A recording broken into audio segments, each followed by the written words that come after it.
Hello. It's like only 1:01. I'm only 1 minute late today. Last week I was 12 minutes late, so sorry about that. But we're back. It's Wednesday. It is the day before New Year's Eve. It's gorgeous out. It's like sunny and beautiful, so that's exciting. So I'm here today. I'm going to share with you. Oh, by the way, this is Chattin with CHAP, and I'm Ginger.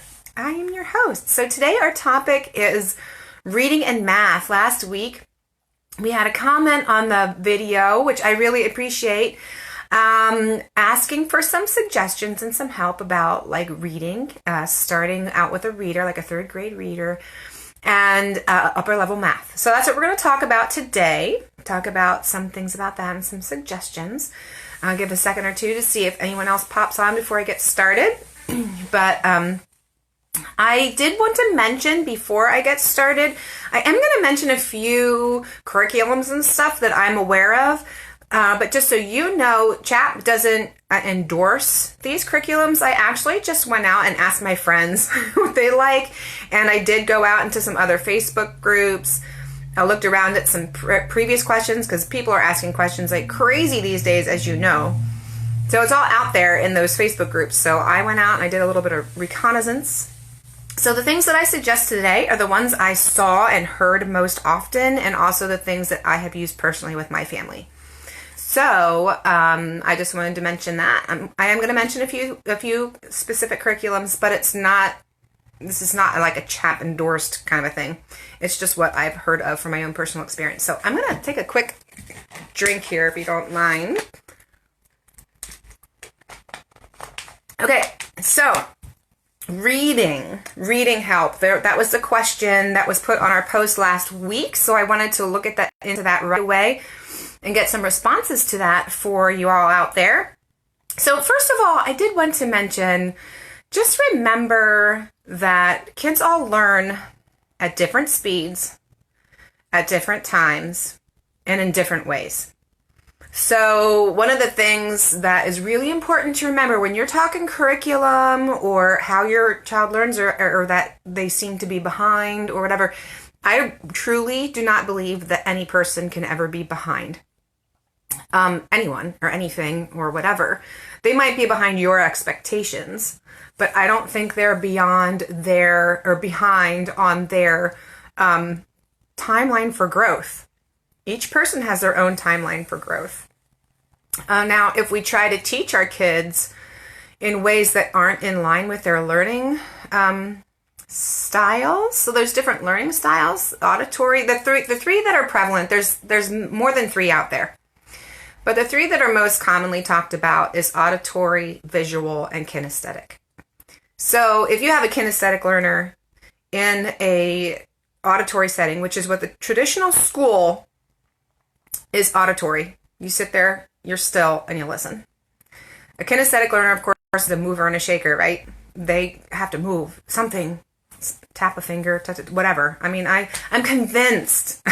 Convinced. I think I'm a visual learner, but I'm definitely kinesthetic too. I don't sit still. So like I'm tapping or something, moving my finger, whatever. And kinesthetic learners really just, they don't take it in unless they can be moving their body somehow.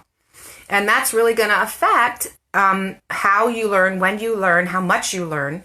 And it's really important to remember that as you're looking at, your situation and your child's progress.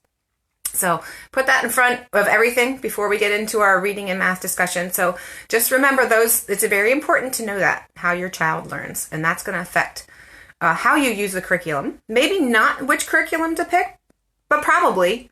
But also how you use the curriculum that you do pick. Okay, so kids learn at different stages. So some kids read at 4, and some kids read at 10, and some kids are somewhere in between. So your child most likely will pick things up when they are good and ready to pick things up. So it's just a matter of exposure and keeping working with them and being patient as they get to that time when their brain is it just goes on for whatever, the light just goes on one day. It's amazing how that just happens. So it's the way they've been designed. There's nothing wrong with them. There's nothing, behind. Like I said before, I don't think any child can be behind where that child is, because God designed that child the way he did, and they're progressing exactly like they should. So don't ever be concerned about that. Second of all, I wanted to encourage you, if you're not reading aloud to your kids, you really need to read aloud to your kids, like a lot. And I think maybe not as much to help them read, but if you're reading to them a lot and also at like a higher reading level than their age, picture books are great. And the ones with a few little words on the bottom are great. But if you're reading to them something that's beyond their age level, like an older book, they get more vocabulary. They're hearing, even in the little books, they are hearing good grammar, good English, hopefully. And so they're getting all of that understanding in their minds. And if your kids have a large vocabulary, a lot of times as they're learning to read, when they come along words, they can pick it up just because they know that that word exists.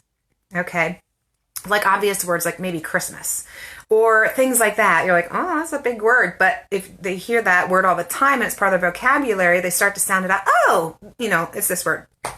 So vocabulary, reading aloud really helps to enhance the vocabulary. And like when my oldest was sick with fever once, and he's just like me, he doesn't sit still. And my husband had to get him to sit still so he could, get better. And so that's when he started reading Narnia. And so my son was 4 years old, and Narnia, obviously most 4-year-olds are not going to be reading Narnia themselves, but my husband started reading aloud. That's when we started we've read aloud so much since then.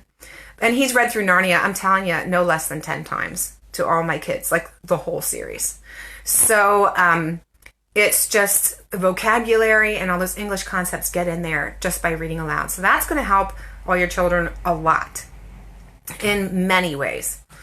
Third, as far as reading goes, if your child is starting to read or read on their own and you're just not sure about their comprehension, a lot of curriculums come along, like Sunlight has comprehension questions you can ask.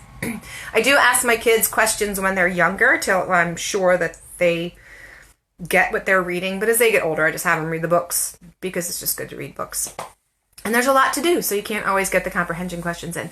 But if your child doesn't do well with answering questions, there's other ideas I saw out there that people had their kids do, like maybe just, hey, tell me what you read today. Give me a summary, or if you don't want to use the word summary because that might be scary, you could just say, tell me what happened in your story. What was it about today? And they can tell you about it. And then if you have kids that don't really like to verbalize a lot, maybe you want to have them draw what happened. Show me like little, or even like cartoon boxes, like little pictures of the progression of the story, or just one big picture. So they could draw so that you know that they're taking in what it is that they're reading. Another option to make sure that they are grasping what they're reading is to say, well, what do you think would happen next? Even if it's the end of the story, what's the next part? What if you were going to make another chapter in this book, what would you say would happen? Or maybe ask them to, if you're not quite at the end of the story and you're coming up, you might want to say, well, how do you think it's going to end? And then that will help you gauge if they're getting it as they're reading. Now, with my kids, until I was sure that they had good comprehension, I always had them read aloud to me.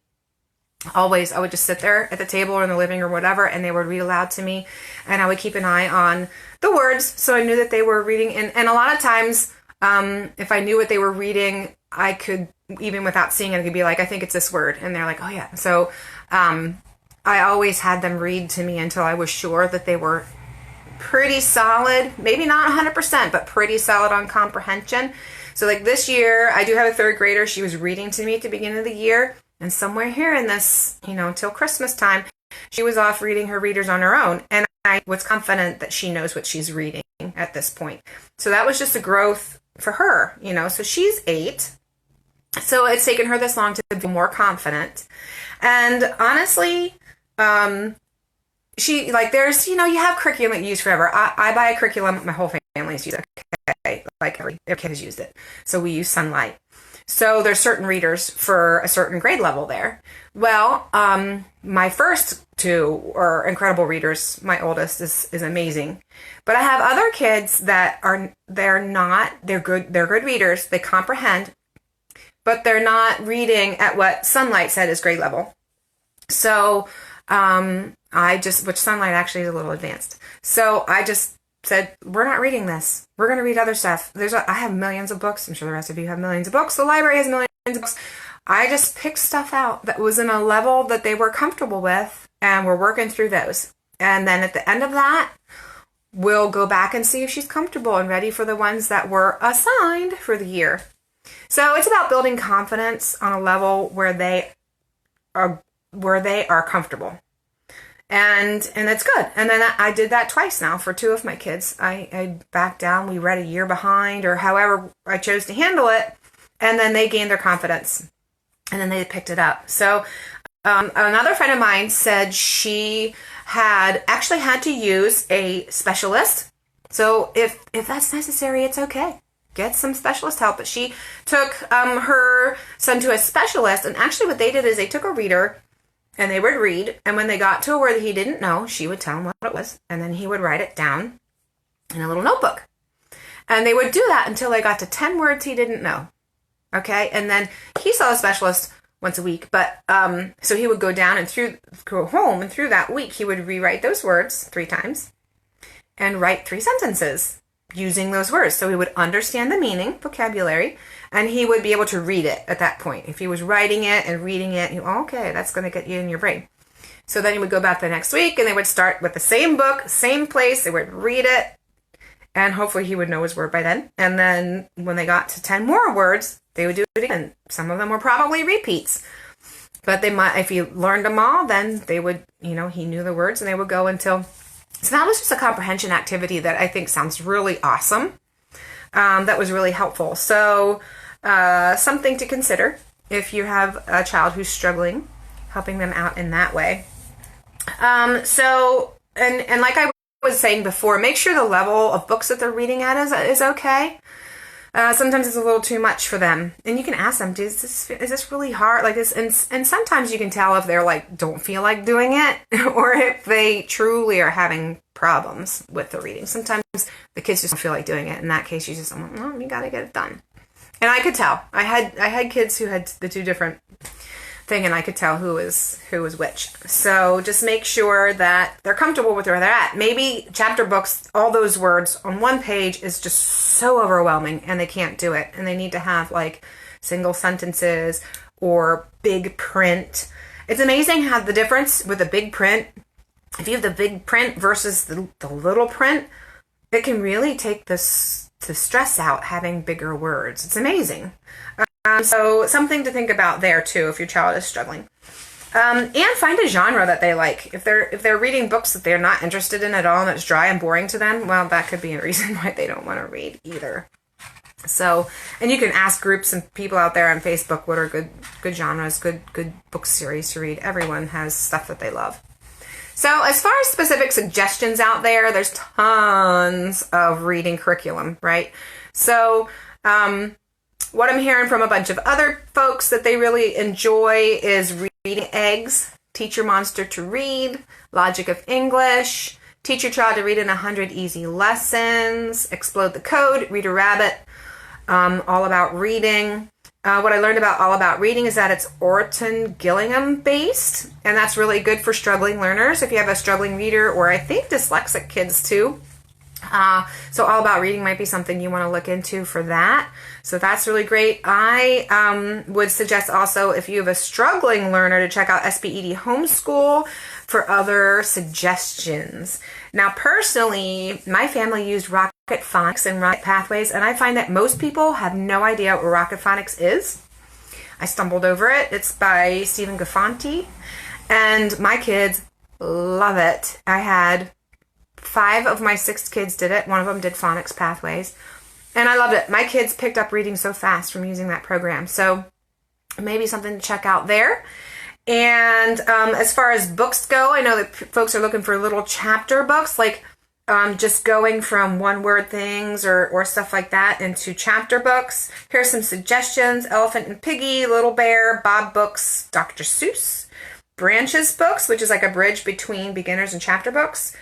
The Christian Light Readers and the Pathway Readers. Now, I actually have both of those, the Christian Light Readers kids. They're hardback.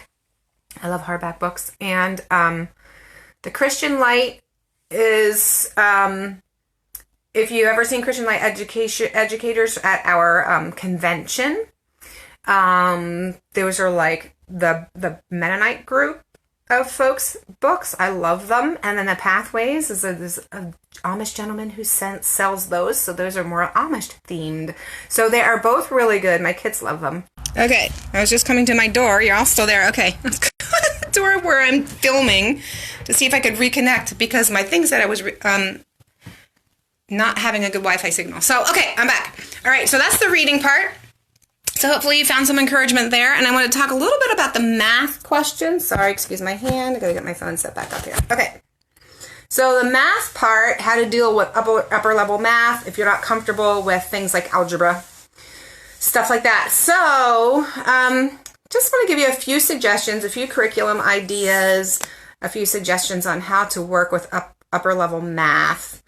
So first of all, one of the things you might want to do is find someone who knows their stuff. If you have a friend who's good at math, maybe swap lessons or something, or just ask them to help your child out with upper level math stuff. You can also look for help online. There's lots of good online help. You can search for support.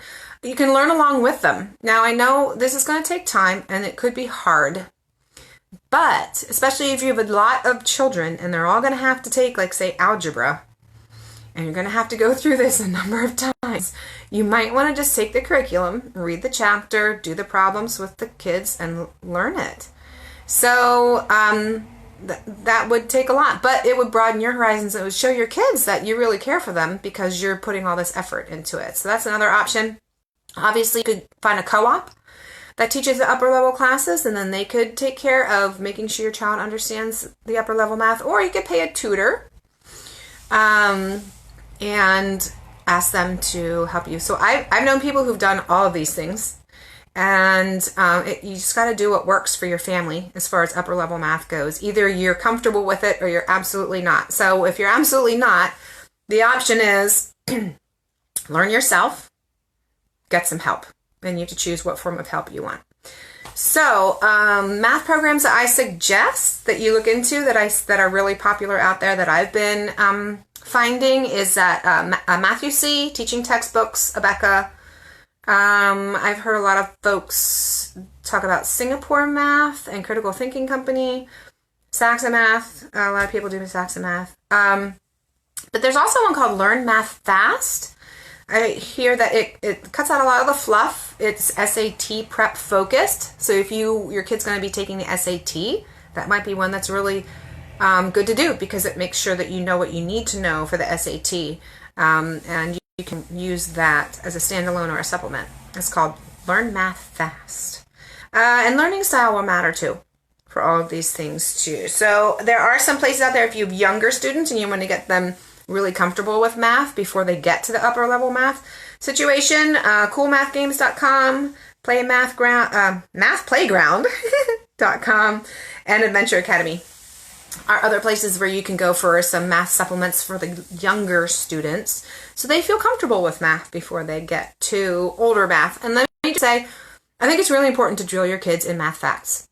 I think they got to learn their math facts. And I've worked a lot with my kids in math facts. And if they are comfortable with that and feel really solid with that, as they continue to build, it's less scary because they know the basic, solid math facts. When you're not quite sure how math facts work and it doesn't make sense to you, then it makes everything else a little scarier. So, and it is really important to make sure that they have mastered where they're at before they move on. Don't move on and try to get a whole curriculum done just because you got to get it done in a year. Take 2 years to do a curriculum if you need to. Just make sure your kid feels really comfortable with what they're learning. Because math, being sequential, is you just can't skip. You can't skip ahead. You can't hope that they're going to catch up at some point. You know, you've got all the time in the world to teach your child math concepts. As far as, you know, if you have an evaluator that's with you and they're just looking for progress, you don't have to complete a certain amount of stuff in 1 year. Make sure your child feels comfortable with what they're doing. It's really hard to step out of that, I know. So, but is really important. So if you've made it this far, awesome. And I wanted to share some really cool announcements with you. I'll be coming on doing some separate video announcements at another time, but 2 awesome things coming up. I did talk last week about the webinar. We are going to be having a webinar on January 8th at 1 o'clock. If you keep your eye on our Facebook page and our e-news, you're going to be hearing about this. We're going to have a panel. 3 or 4 moms are going to be on, and we're going to be answering your questions. It'll be $5 to join the webinar. And we want you guys to ask us questions that we will answer on the spot right there for you. It can be about anything. It can be about curriculum, parenting, the law, whatever. We'll be there. We'll answer your questions.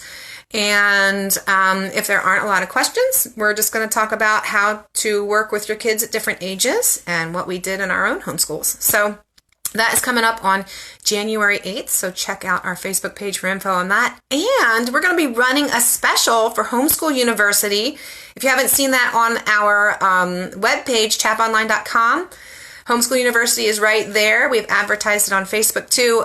It is a great online course on getting started. Many topics in that course. It's regularly about $80, and we're going to give a $25 coupon for the first 14 days of January 1st through the 14th, and we will be advertising that with promo code coming up soon here on Facebook and through e-news.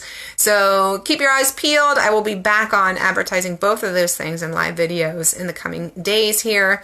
So I hope you will take advantage of these great opportunities and enjoy your New Year's 2020. Bye-bye. Let's move on to 2021 and keep walking in our journey and our homeschool journey, enjoying the time with our children. I pray that you will celebrate with your kids, celebrate the joys of the year, celebrate the accomplishments, celebrate the blessings, and give thanks for what is coming. So thanks for tuning in, and I will see you back here next Wednesday at 1. Bye-bye.